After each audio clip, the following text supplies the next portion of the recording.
여러분의 책벗 인생입니다. 과거급제를 하고도 오랜 세월을 벼슬 한 자리 이루지 못한 한 무변이 벼슬 자리를 얻기 위해 상경하던 도중에 뜻밖의 새 시신의 장례를 치르게 되었다네요. 자, 그럼 과연 어떤 사연이 숨어 있는지 함께 들어가 보시겠습니다.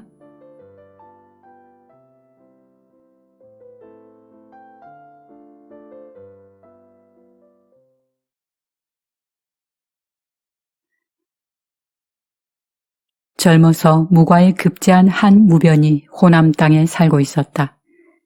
그는 살림이 넉넉한 편이어서 첫 벼슬은 비교적 쉽게 얻을 수 있을 것이라 생각하고 호사스런 차림새로 말을 타고 짐을 한가득 실은 말과 함께 해마다 한양으로 올라왔다.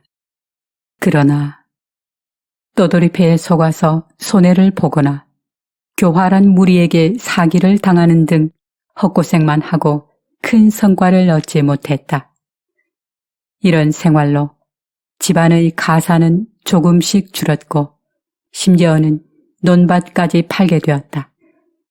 어느덧 4, 5년이 흘렀고 쉽게 얻으리라는 첫 벼슬자리의 계획이 물 건너가자 벼슬할 생각을 접고 고향으로 돌아와 농사 짓는 데 전념하려고도 했다. 그러나 집안 사람들의 꾸중과 마을 사람들의 책망에 그는 귀가 따가울 지경이었다.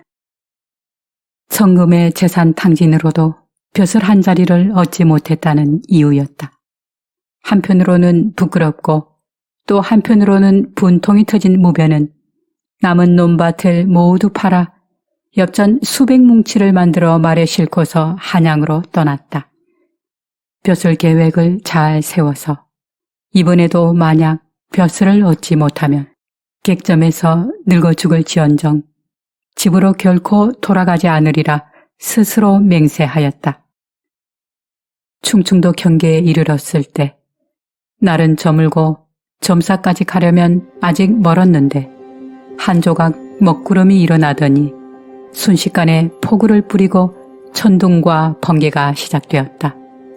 그리하여 어쩔 줄 몰라 하고 있는데 멀리 산기슭 아래에 집 한 채가 어렴풋이 보였다. 말을 달려 그 집의 사랑채로 곧장 들어가서 주인에게 하룻밤 묵고 갈 것을 청하니 주인이 허락했다. 젖은 옷을 말리고 짐 정리를 한 후 저녁을 먹고 주인과 이런저런 이야기를 나누는데 어느덧 밤이 깊었다. 그때 갑자기 먼 곳에서 여인의 슬픈 울음소리가 들려왔다. 그 소리가 너무도 처절하여 놀라서 주인에게 물었다. 대체 이게 무슨 소린가요? 동곡 소린가요? 주인이 말했다. 몇 년 전 여기서 한 5리쯤이나 되는 곳에 한 양반 집안이 내려와 살기 시작했지요. 노부부에겐 미혼의 아들딸이 있었는데 집이 너무 가난해 남의 집 품팔이로 겨우 생계를 유지해 갔답니다. 그런데 며칠 전 노부부가 함께 갑작스런 죽음을 맞게 되었는데 아들도 따라서 죽어버렸으니 딸 혼자 남게 되었지요. 친척이나 재산이라고는 없으니 아직 시신세구를 염습도 못하고 저러고 있답니다. 아까 그 소리는 혼자 남은 딸의 동곡 소리지요. 그 이야기를 들은 무변은 측은한 마음을 누를 수 없었고 날이 밝아오기를 기다렸다가 그 집을 찾아가게 되었다. 인기척을 내었더니 처녀가 안에서 이렇게 말했다. 이리 누추한 집에 누가 어찌 오셨습니까? 그러고는 처녀가 방에서 나와 무변을 맞아주었다. 집으로 들어간 무변이 가만히 살펴보니 오랜 굶주림과 슬픈 일을 거듭 치루어 쑥대머리와 때가 끼인 얼굴에 옷의 차림새는 말이 아니었지만 빼어난 외모에 드러난 고상한 자태는 감출 수 없었다. 무변은 사정을 상세히 물어보고는 지니고 있던 돈을 꺼내어 종에게 주며 배와 무명 그리고 관을 사오게 하여 시신을 거두어 염습하고서 집 뒷마당에 고이 묻어주었다. 그러고는 처녀에게 조용히 물었다. 혹 어딘가에 친척이 있어? 처녀가 울먹이며 대답했다. 예, 어느 고을에 제 외가인데 성이 아무이고 이름이 아무개인 분이 살고 계시기는 하지요. 그러나 저 혼자 몸으로 그곳까지 갈 수가 없답니다. 다행히 대인의 은덕으로 부모님의 시신을 매장하게 되었으니 이제 간절한 한도 풀었습니다. 그러니 제가 무슨 다른 소원이 있겠습니까? 이제는 죽어도 여한이 없습니다. 무변이 말했다. 아, 그렇지 않소이다. 내가 가마와 말을 빌려서 외가가 있는 고을에 아무개 집으로 보내줄 테니 걱정하지 마시오. 무변은 종을 시켜서 가마를 사오게 하고 또 말 한 마리를 빌려와서 떠날 준비를 했다. 그러고는 처녀를 가마에 태우고 짐을 말에 싣고는 어느 고을의 아무개 집에 무사히 도착하여 이러의 전말을 상세하게 알려주고는 처녀를 그 집에 맡겼다. 그즈음 갈 길이 먼 무변이 행랑을 살펴보았는데 남은 돈은 10여 뭉치 뿐이었다. 타고 온 말을 팔아서 50냥의 돈을 더 마련했다. 산을 넘고 물을 건너 고생고생하여 걸어서 드디어 한양 땅에 도착했다. 무변은 여관의 짐을 풀고는 전에 친하게 지내던 사람들을 찾아다녔다. 그러나 그들조차 그의 궁색한 모습을 보고는 무정하게 냉대했으니 애써서 벼슬을 주선해줄 사람이 과연 있었겠는가. 무변은 활 속의 재주도 모자라 취재를 논의할 대상도 못 되었고 또 그를 끌어줄 연줄도 없으니 거미를 기대하기도 힘들었다. 오로지 사람을 따라가 무관의 벼슬 추천을 주도하기도 하는 병조판서에게 명함만 내밀고 돌아오는데 그쳤을 뿐이었다. 그렇게 한 해 두 해를 보내고 어느덧 5, 6년이 흘렀다. 여비는 이미 바닥이었고 먹는 것은 주인과 손님의 의리로 인하여 외상이 가능하였으나 입는 의복만은 얻어 입을 수가 없었다. 고향으로 가려고 해도 면목이 없었고 돌아갈 여비도 마련할 수가 없었다.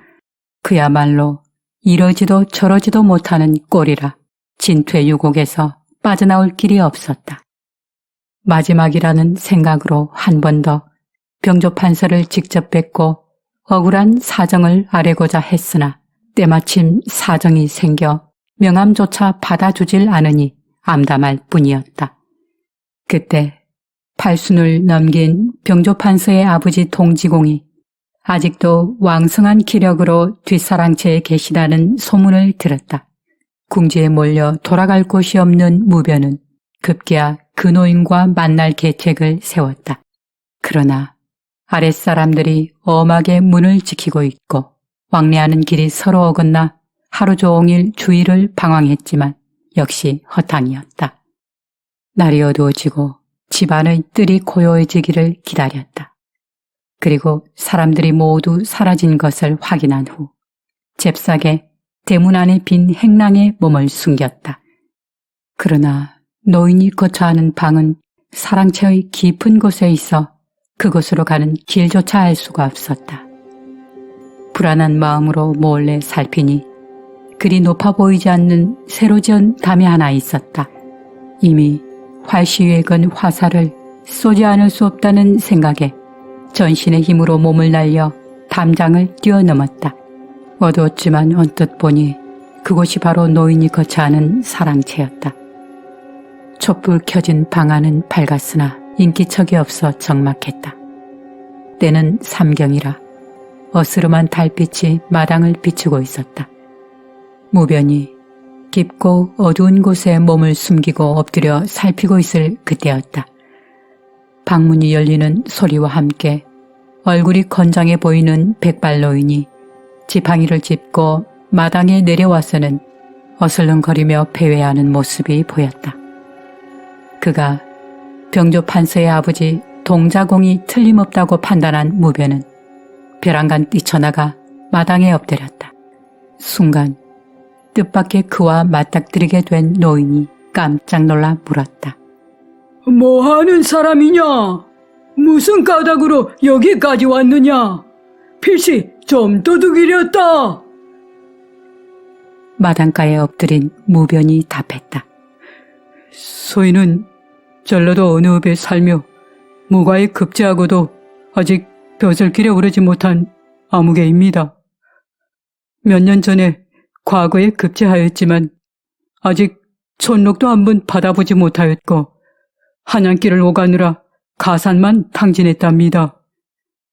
부모를 섬기고 처자식을 보살피는 것도 뜻대로 되지 않아 고향을 버리고 부모님을 떠나온 지도 벌써 몇 해가 지났습니다. 포기하고 고향으로 돌아가고 싶은 마음도 간절하지만 노잣돈을 마련할 길조차 없어 객점에서 얻어먹고 겨우 지내는데 소인의 딱하고 고달픈 사연을 어찌 다 말로 표현하겠습니까?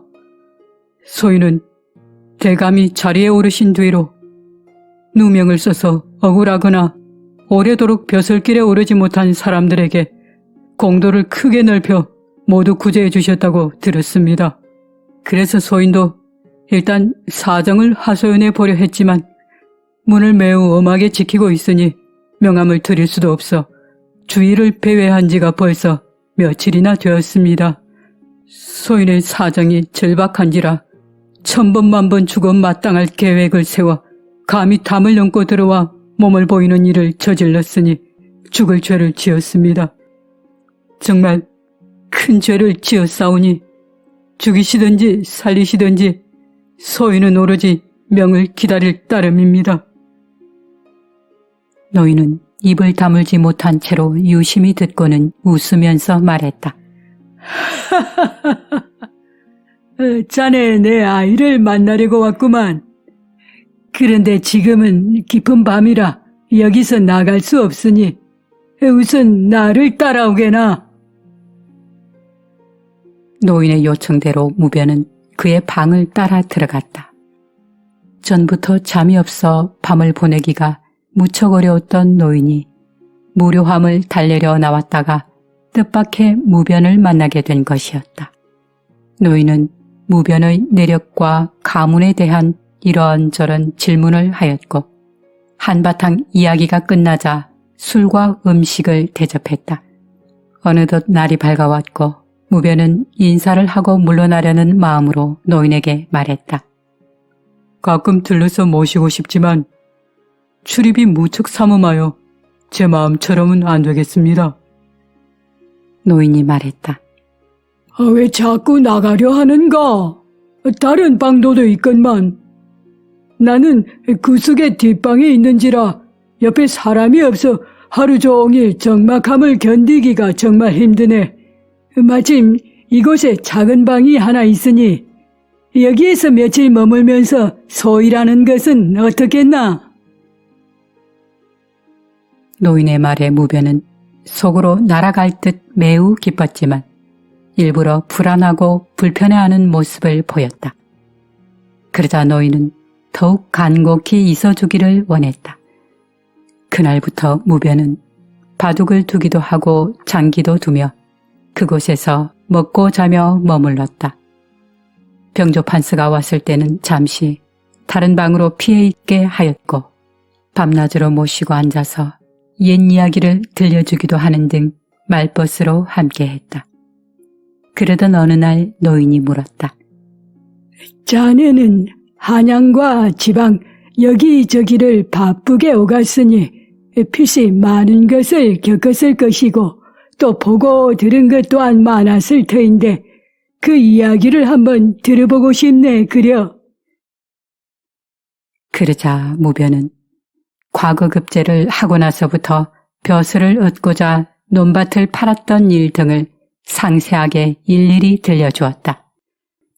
특히 한양으로 오던 도중에 시신 세 구를 묻어주고 처녀를 구해준 일을 얘기해 주었을 때는 노인은 특히 그를 대견스럽고 가상하게 여겼다. 그 뒤로 조석으로 나오는 음식이 전보다 훨씬 나아졌다. 다음날 병조 판서가 올라왔는데 노인은 무변을 조용히 불러 아들인 병조 판서에게 예를 올리지 말고 뵙도록 하였다. 병조 판서는 무변을 보자 시신 세 구를 묻어준 일의 전말을 상세히 묻고는 무변에게 말했다. 요사이 부쩍 내가 몸이 좀 불편해 손님을 만나기가 몹시 어려운 까닭에 명함을 받지 못했다네. 많은 무변을 문 앞에서 기다리게 할 뿐 품은 뜻을 말할 기회를 주지 못했으니 참으로 불안하고 힘들었겠지.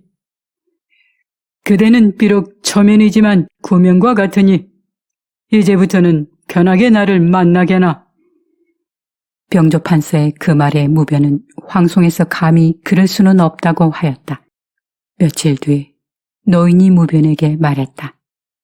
이복에 나를 따라오게나. 동원 건물을 지나 계단을 오르고 긴 복도를 걸어 몇 번을 돌아서 어느 방에 이르러 자리를 잡고 앉았다. 노인의 뜻을 알 수 없는 무변은 황당한 마음을 감출 수 없었다. 그때 갑자기 요종이 문을 열고 말했다. 지금 주인마님이 나오십니다. 무변은 놀라움과 당혹감에 황급히 일어나 뒤로 멈칫 물러나려 하자 노인이 말했다. 어려워 말고 편안히 있게나. 무변은 더욱 당황했고 그 자리를 피하고도 싶었다. 다만 두 손을 마주잡고 머리를 숙이고 꿇어앉아 있을 뿐이었다. 곧이어 성대하게 단장한 부인이 안으로 들어와서는 무변에게 절을 올렸다.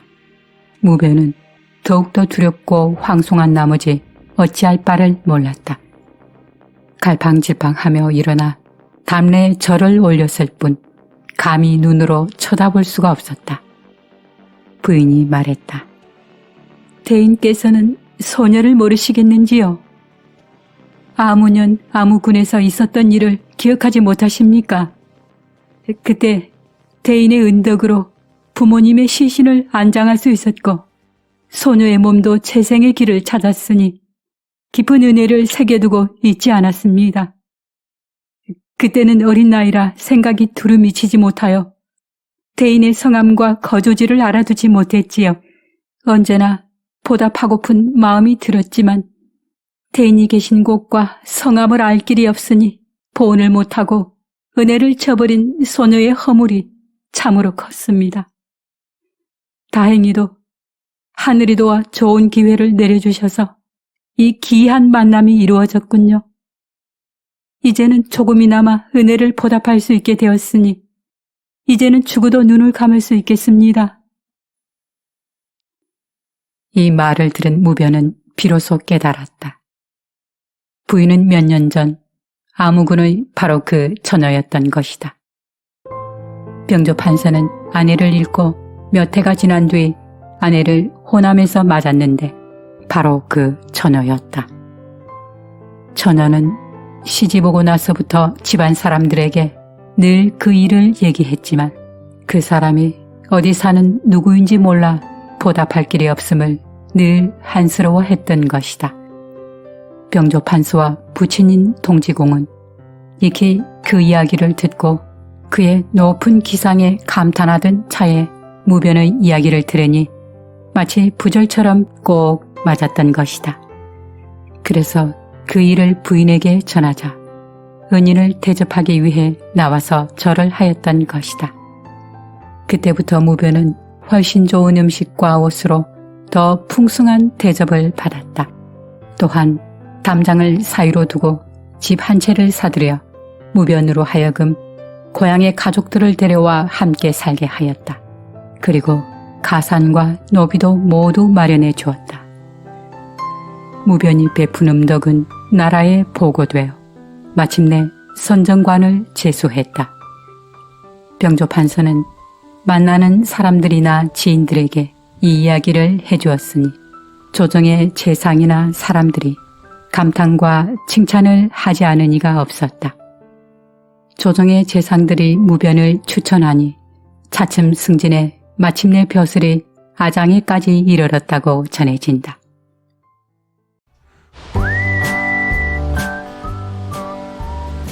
젊은 시절에 급제를 하고도 오랜 세월을 벼슬을 하지 못한 무변의 삶이 무척이나 고통스러웠을 듯합니다. 특히나 논밭을 팔아 가산을 탕진하면서까지도 벼슬을 얻지 못한 것에 사람들의 꾸중과 책망도 많았다는 것에서 충분한 공감이 되었습니다. 그러나 무변은 그런 수모를 겪고 분한 마음이 들었지만 벼슬의 꿈은 절대 포기하지 않고 마지막이라는 굳은 결심과 함께 또 상경하였습니다. 그러나 도중에 뜻밖의 일을 겪게 되는데요. 본인이 힘든 상황임에도 어려운 형편에 놓여 있는 어느 집의 장례를 치러주는 음덕을 베푼 것이었습니다. 그것도 얼마 남지 않은 자신의 여비를 털어서 세구의 시신을 안장시켜주고 또 혼자 된 여인을 무사히 외가까지 바래다 주고는 자신의 길을 떠나게 됩니다. 이 부분이 무척 감동적이었습니다. 결국은 자신이 베푼 음덕으로 인하여 자신의 삶도 순조롭게 풀렸습니다. 무변이 얻은 큰 벼슬과 안정적인 삶은 힘든 여건에서도 벼슬의 꿈을 포기하지 않은 그의 강한 집념과 또 약자를 배려하는 어진 마음 때문이 아니었을까 하는 생각을 가져보았습니다. 여러분은 어떠셨는지요? 남은 시간도 행복한 시간 보내세요.